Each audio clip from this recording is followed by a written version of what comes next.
자, 오늘 국회 본회의가 열렸습니다. 새누리당 원내대표 원유철 대표가 핵무장을 총대를 맨 듯한 얘기를 꺼냈습니다. 과연 어떤 내용인지 하나씩 들어보면서 우리 정치권이 생각한 안보의 관 계속 얘기를 나눠보겠습니다. 먼저 원유철 대표 얘기 직접 듣겠습니다.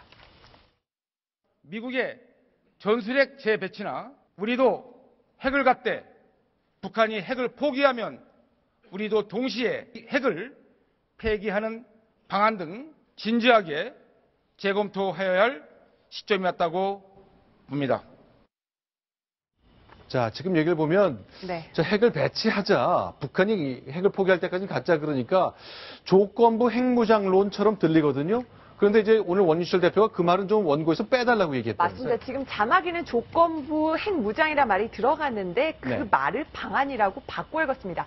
원내교섭단체 연설이 끝난 다음에 기자들에게 조건부 핵무장론이라고 이렇게 기정사실화한 듯한 그 단어, 그 부분만 좀 빼달라고 했는데요. 사실은 핵무장을 우리도 해야 된다라는 것은 원유철 원내대표의 오랜 소신이었습니다만 정부에서도 여기에 대해서는 계속 좀 반대되는 입장을 가져왔기 때문에 기정사실화하는 것은 좀 부담스러워서 수위를 막판에 좀 낮춘 것으로 보입니다. 지금 핵무장론을 얘기하시는 분들의 의견을 정리하면 이렇습니다. 북한이 핵이 없던 시절이 90년대 이전입니다. 그때까지 미군은 전술핵을 군산기지 등에 배치했습니다. 근데 북한이 90년대부터 핵무장을 들어가는 시점에서 비핵화한다고 빼버렸습니다. 언밸런스죠. 북한이 핵 없을 때 미군이 핵을 배치하고 핵을 가진 지금은 배치 안 하는 게 이게 이게 뭐냐. 이런 것 때문에 계속 전술핵을 배치해달라. 안 하면은 한국의 비핵 국가가 핵 국가를 이긴 사례는 없습니다. 따라서 핵 균형이라도 이루게 해달라. 그래서 북한이 폐기하면 같이 폐기하자. 이런 주장을 지금 하고 있는 겁니다. 자, 그런데 이제 우리 정부 생각은 좀 다른 것 같습니다.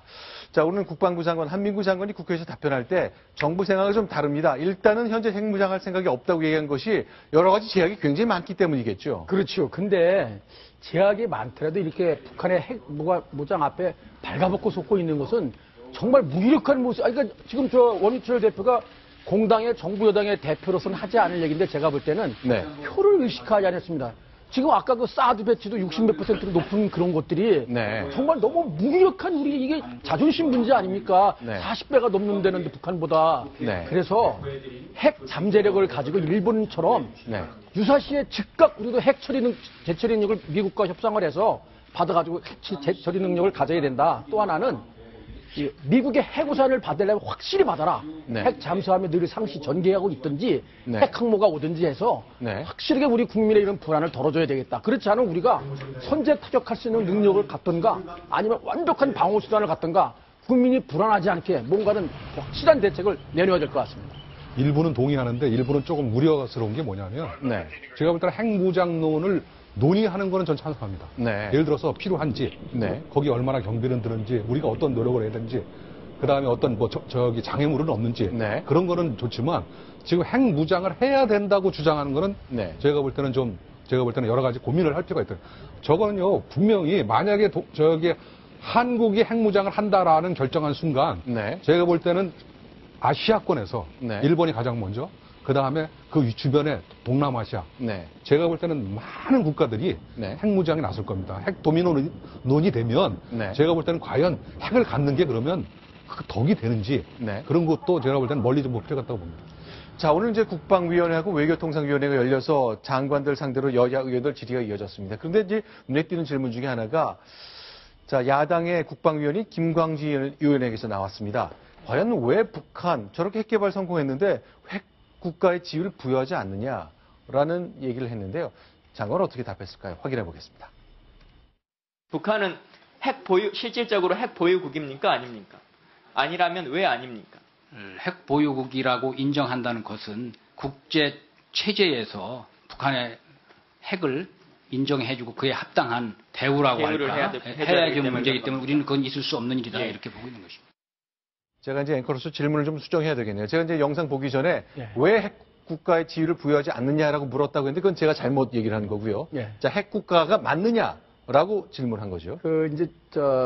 제가 좀 보충 설명을 드려야 되는데 저런 국제 체제 면을 떠나서 우리가 군사적인 측면에서 핵 보유국이라 그러면은 세 가지를 달성했을 때 핵 보유국지를 군사적으로 얻습니다.